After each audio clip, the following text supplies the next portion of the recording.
সুষ্ঠুভাবে খোলা ময়দানে কর্মী সভা করতে পারতেছি, সেজন্য আমরা নিজেদেরকে গর্ববোধ মনে করতেছি।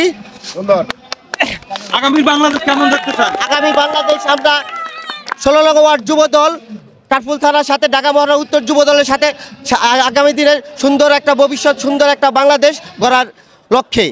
ঠিক আছে, আপনার নাম পরিচয় বলেন। মোহাম্মদ আজাদ রহমান। আমরা খুব আনন্দিত। বিগত 17 বছর আমরা এরকম কর্মী সভা করতে পারি নাই। আমরা হামলা মামলার শিকার, নির্যাতিত, আমরা নিজেরা বাসায় থাকতে পারি নাই। আজকে উৎফুল্লভাবে এই 16 নং ওয়ার্ড যুবদল এক চঞ্চল্য মুক্ত, এক উৎসব মুখরিত এই ওয়ার্ডে কর্মী সভা পালিত হচ্ছে।